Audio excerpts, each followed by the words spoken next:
Biblia imesema kwa habari ya matumizi na inaelekeza wazi kwamba mtu ili awe na matunda ni lazima atumie kwa matumizi yaliyo ya lazima. Ukisoma katika Tito 3:14, Biblia inasema hivi: watu wenu nao wajifunze kudumu katika matendo mema kwa matumizi yaliyo ya lazima, ili wasiwe hawana matunda. Kwa hiyo mtu kuwa na matunda kwenye maisha inategemea sana namna anavyotumia vile anavyovipata. Kama utavitumia vizuri, una nafasi kubwa ya kufungua milango mingi ya matunda mema kwenye maisha yako.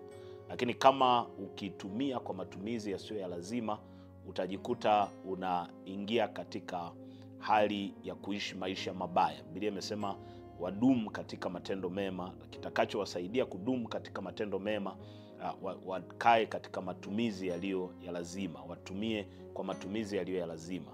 Watakuwa na matunda, lakini watakuwa na matendo mema.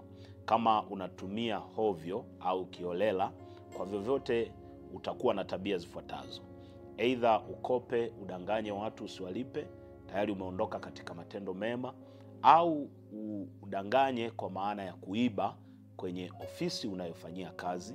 Mfano, umepewa kazi ulipe watu 10, utaandika taarifa umelipa 15, ili hawa 5 walau uingize kwenye puli yako, ujijazie mfukoni mwako, kwa sababu matumizi yako yamekuwa sio ya lazima. Na ni tabia za mwili tu ndio zinatufanya tuwe na matumizi yasiyo lazima, tamaa za kwetu wenyewe. Mara nyingi tunasema chuma ulete na hivi, lakini chuma ulete wa kwanza mkubwa ni sisi wenyewe.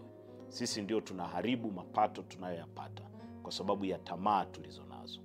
Utanyosha vidole kwa watu, lakini kuna mambo mengi kwa asilimia kubwa yanaharibika kwenye maisha yako kwa sababu ya aina ya maisha unayoishi, matumizi ulionayo na tabia ulizonazo wewe mwenyewe, ambazo ukiweza kuzirekebisha kama Paulo anavyosema anapomwandikia Tito, anasema watu wetu nao wajifunze kudumu katika matendo mema kwa matumizi yaliyo lazima, ili wasiwe hawana matunda.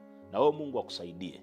Neema ya Mungu iwe juu yako, na Mungu akutie nguvu. Hali yoyote katika tabia ya mwili wako ambayo inakufanya utumie isivyo lazima, kiasi cha kuingia kwenye madeni na kuanza kufanya udanganyifu na kuingia kwenye wizi, Mungu akusaidie uweze kutoka katika hiyo hali na maisha yako yawe yenye matendo mema.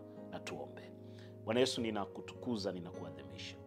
Asante kwa ajili ya ndugu huyu, neema yako iwe juu yake. Asante kwa ajili ya neno hili ambalo umesema nasi wakati huu.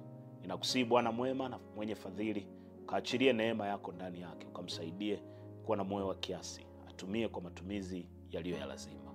Yale yasiyo ya lazima aweze kuyaepuka, ili maisha yake yawe na matunda na yeye aweze kuwa mtu wa matendo mema na haki. Ukamfunike kwa nguvu yako na uwezo wako, damu yako ikawe pamoja naye. Mungu ukamtetee, ukamchunge, ukamlinde, wingu lako lisiondoke kwake. Ukaibariki kazi yote ya mikono yake. Mungu ukamsaidie kuweza kupata faida iliyo njema, na ipatapo faida hiyo muongoze kuwa na kiasi, atumie vizuri, katika jina la Yesu Kristo mwana wa Mungu aliye hai. Amen. Barikiwe sana, neema ya Mungu ikutunze.